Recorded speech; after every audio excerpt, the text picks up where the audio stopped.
Grabe, malapit ng kulatin ng Pilipinas ang mundo.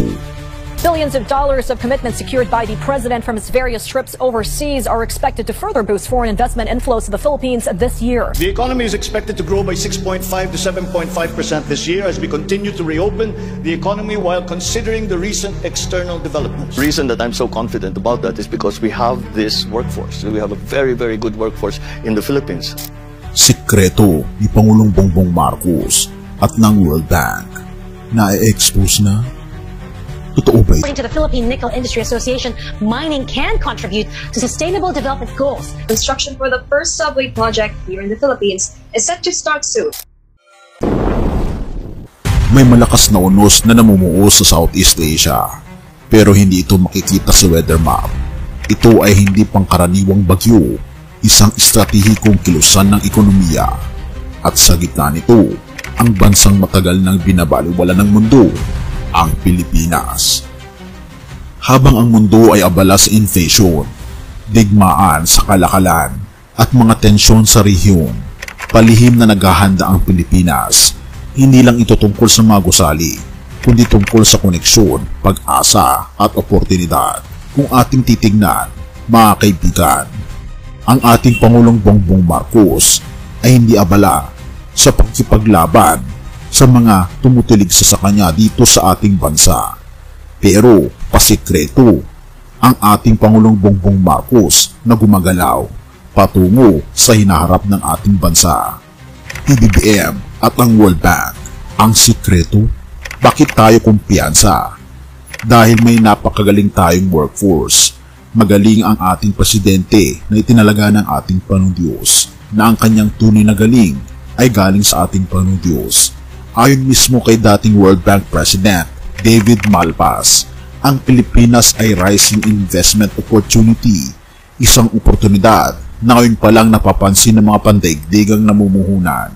Ayon sa datos, tinalo ng Pilipinas ang Vietnam at Malaysia sa pagiging pinakamabilis na lumago sa Southeast Asia dahil ang ating GDP growth 6.5% to 7.5% ngayong taon na inaasaan ng IMF o International Monetary Fund na 6.1% ang growth ngayong 2025. Hindi lang sa pangako, kundi sa gawa.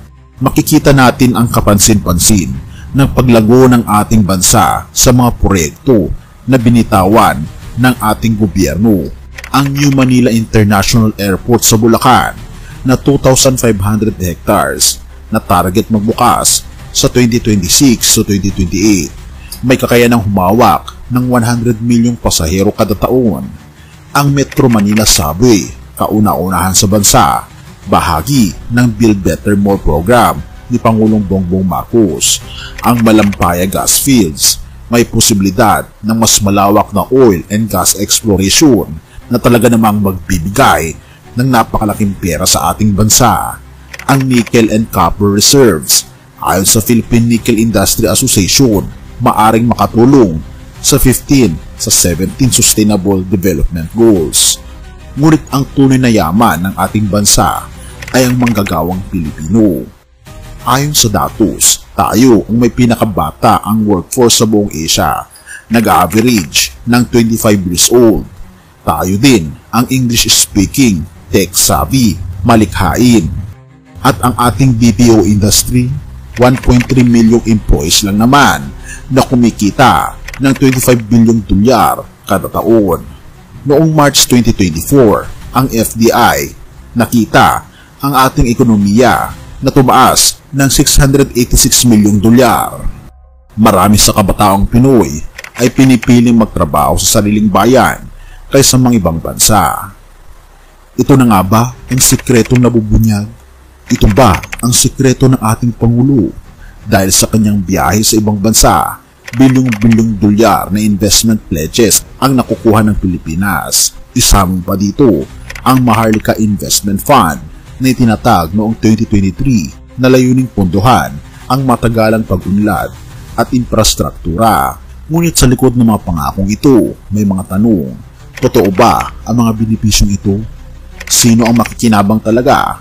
At may tinatago ba talaga ang ating gobyerno?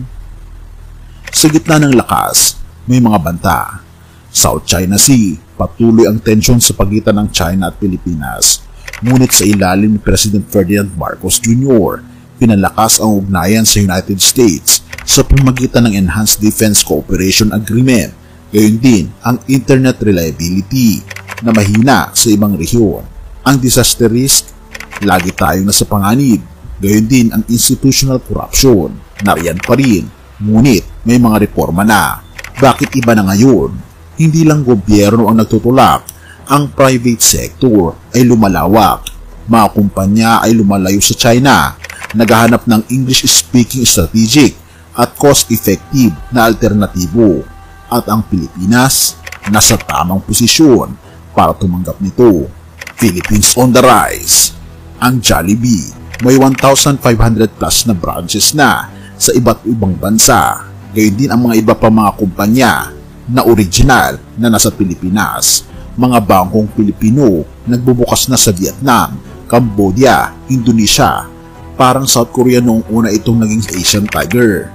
Sa ASEAN, nagiging susi ang Pilipinas para sa global trade. Misteryo ba o katotohanan? Totoo ba na ang Pilipinas ay nasa tipping point ng pag-angat? Kaya ba natin iwasan ang mga hadlang tulad ng korupsyon, bagyo at politikang pabago-bago? O may mga sekreto na hindi pa natin lubusang alam? Ikaw kaibigan, ano sa tingin mo? Totoo ba ang sinasabing malapit ng gulatin ng Pilipinas, ang buong mundo? O isa lang itong magandang kwento para pagtakpan ang mga dapat ipaliwanag? Sa dami namang ulat tungkol sa pag-unlad ng Pilipinas sa mga bagong airport, subway, foreign investments at milyong-milyong dolyar na papasok, hindi may kakaila na may pag-angat sa ating bansa. Pero bilang mga mananampalataya sa ating Panginoong Kristo, kailangan nating itanong, ang pag-angat ba natin ay papunta sa langit o paibaba sa makamundong ambisyon? Ang ating kayamanan ba ay para sa sarili o para sa kaharian ng ating Panginoong Diyos? Mateo 6 verses 19 to 21. Huwag kayong mag-impok para sa inyo ng mga kayamanan sa lupa na dito'y kinakain ng tanga at kalawang at kung saan ang mga magnanakaw ay nakakapasok at nagnanakaw.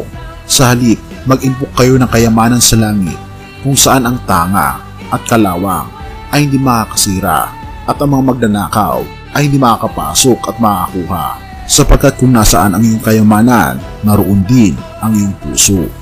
Purihin ang ating Panginoong Diyos. Ang mundo ay humahanga sa GDP, infrastructure, at foreign investments. Ngunit ang ating Panginoong Diyos ay tumitingin sa kalinisan ng puso, sa paggamit ng yaman para sa kanyang kalulatian, at sa eternong layunin ng bawat gawa. Hindi masama ang pag-unlad, ngunit kapag ang kayamanan ay naging Diyos-Diyosan at ang pag-angat ay naging kapalit ng pagsunod sa ating Panginoon Jesus, doon nawawala ang tunay na layunin. Kaya naman ang tanong kaibigan, habang ang Pilipinas ay gumugulat sa mundo, ang ating Panginoon Kristo pa rin ba ang sentro ng ating puso? Ang Pilipinas ay maaring gumulat sa mundo, ngunit ang mas dakila ay ang bansang yumuyuko sa ating Panginoon Diyos at ang ating Panginoon Jesus, ang hari ng bawat puso.